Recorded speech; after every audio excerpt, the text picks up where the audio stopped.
Hi friends, ಇವತ್ತಿನ recipe ಒಂದು veg fried rice.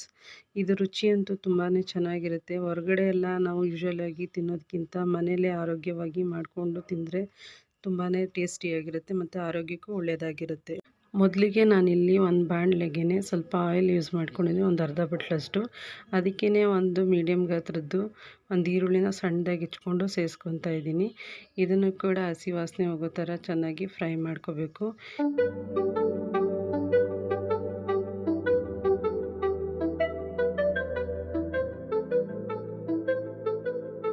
ಈರುಳ್ಳಿ ಫ್ರೈ ಆದಮೇಲೆ ಇಲ್ಲಿ ಒಂದು ಕ್ಯಾಪ್ಸಿಕಮ್ನ ಉದ್ದುದ್ದಾಗಿ ಹೆಚ್ಚಿಟ್ಕೊಂಡಿದ್ದೀನಿ. ಆ ಕ್ಯಾಪ್ಸಿಕಮನ್ನು ಕೂಡ ನಾನು ಸೇರಿಸ್ಕೊತಾ ಇದ್ದೀನಿ. ಇದನ್ನು ಕೂಡ ಈರುಳ್ಳಿ ಜೊತೆನೇ ಚೆನ್ನಾಗಿ ಫ್ರೈ ಮಾಡ್ಕೋಬೇಕು. ಅದ್ರ ಜೊತೆಗೇ ಒಂದು ಇಡೀ ಆಗೋಷ್ಟು ಎಲೆಕೋಸನ್ನ ಸೇರಿಸ್ಕೊತಾ ಇದ್ದೀನಿ. ಫ್ರೈಡ್ ರೈಸ್ಗೆ ಎಲೆಕೋಸು ಮತ್ತು ಕ್ಯಾಪ್ಸಿಕಮೇ ಮೇಯ್ನು.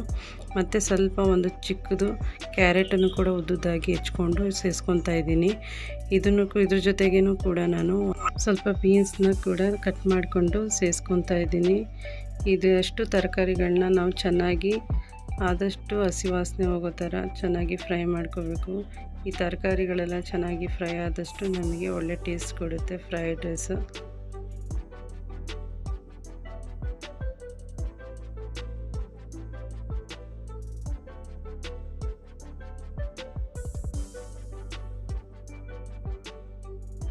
ಈ ತರಕಾರಿಗೆ ನಾನು ಸ್ವಲ್ಪ ಉಪ್ಪನ್ನ ಸೇರಿಸ್ಕೊತಾ ಇದ್ದೀನಿ.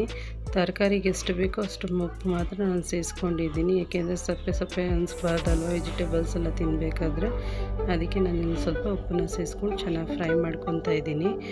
ಇದಕ್ಕೇ ನಾನು 2 ಟೇಬಲ್ ಸ್ಪೂನ್ ಆಗುವಷ್ಟು ಬೆಳ್ಳುಳ್ಳಿ ಶುಂಠಿ ಪೇಸ್ಟ್ನ ಸೇರಿಸ್ಕೊತಾ ಇದ್ದೀನಿ. ಇದು ಕೂಡ ಹಸಿ ವಾಸನೆ ಹೋಗೋ ತನಕ ಚೆನ್ನಾಗಿ ಫ್ರೈ ಮಾಡ್ಕೋಬೇಕು.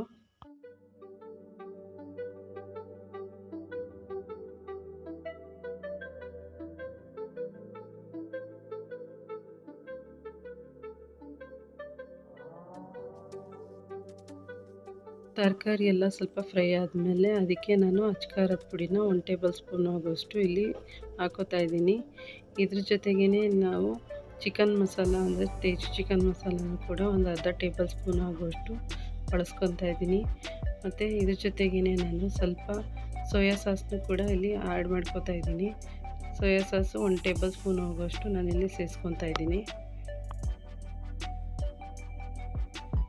ಸ್ವಲ್ಪ ವಿನಿಗರ್ನು ಕೂಡ ಸೇರಿಸ್ಕೊತಾ ಇದ್ದೀನಿ, 1 ಟೇಬಲ್ ಸ್ಪೂನ್ ಆಗೋಷ್ಟು. ಇದಿಷ್ಟನ್ನು ಎಲ್ಲ ಸೇರಿಸ್ಕೊಂಡು ನಾವು ಚೆನ್ನಾಗಿ ಮಿಕ್ಸ್ ಮಾಡ್ಕೊಳ್ತಾ ವೆಜಿಟೇಬಲ್ಸ್ನೆಲ್ಲ ಚೆನ್ನಾಗಿ ಫ್ರೈ ಮಾಡ್ಕೋಬೇಕಾಗುತ್ತೆ.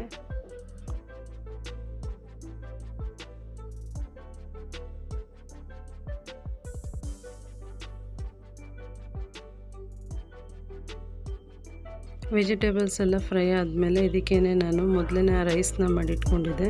ಆ ರೈಸ್ ಎಲ್ಲ ತಣ್ಣಗಾದಮೇಲೆ ಅದನ್ನು ಕೂಡ ನಾನು ವೆಜಿಟೇಬಲ್ಸ್ ಜೊತೆ ಮಿಕ್ಸ್ ಮಾಡ್ಕೊತಾ ಇದ್ದೀನಿ. ನಾನು ಇಲ್ಲಿ 2 ಗ್ಲಾಸ್ ಆಗೋಷ್ಟು ರೈಸನ್ನು ನಾನು ಮಾಡ್ಕೊಂಡಿದ್ದೆ ದೊಡ್ಡ ಗ್ಲಾಸಲ್ಲಿ. ಅದನ್ನು ಕೂಡ ನಾನು ಆ್ಯಡ್ ಮಾಡ್ಕೊತಾ ಇದ್ದೀನಿ. ಇದ್ರ ಜೊತೆಗೇ ನಾನು ಪೆಪ್ಪರ್ನ ಕ್ರಷ್ ಮಾಡಿ ಇಟ್ಕೊಂಡಿದ್ದೆ, ಅದನ್ನು ಕೂಡ ನಾನು ಸೇರಿಸ್ಕೊತಾ ಇದ್ದೀನಿ. ನಿಮಗೆ ಖಾರಕ್ಕೆ ಎಷ್ಟು ಬೇಕೋ ಅಷ್ಟು ಪೆಪ್ಪರ್ನ ನೀವು ಬಳಸ್ಕೋಬೋದು. ಮತ್ತು ಇದ್ರ ಜೊತೆಗೇ ನಾನು ಸ್ವಲ್ಪ ಕೊತ್ತಂಬರಿ ಸೊಪ್ಪನ್ನು ಕೂಡ ಆ್ಯಡ್ ಮಾಡ್ಕೊತಾ ಇದ್ದೀನಿ. ಜೊತೆಗೆ ನಮಗೆ ರುಚಿಗೆ ತಕ್ಕಷ್ಟು ಉಪ್ಪನ್ನು ಕೂಡ ಸೇರಿಸ್ಕೊತಾ ಇದ್ದೀನಿ. ನಾನು ವೆಜಿಟೇಬಲ್ಸ್ ಫ್ರೈ ಆಗಬೇಕಾದ್ರೂ ಕೂಡ ಸ್ವಲ್ಪ ಉಪ್ಪನ್ನು ಸೇರಿಸ್ಕೊಂಡಿದ್ದೀನಿ. ಈಗ ರೈಸ್ಗೆ ಎಷ್ಟು ಬೇಕೋ ಅಷ್ಟನ್ನು ನಾನು ಉಪ್ಪನ್ನು ಸೇರಿಸ್ಕೊತಾ ಇದ್ದೀನಿ. ಎಲ್ಲನೂ ಸೇರಿಸ್ಕೊಂಡಾದ್ಮೇಲೆ ಚೆನ್ನಾಗಿ ಮಿಕ್ಸ್ ಮಾಡ್ಕೋಬೇಕು.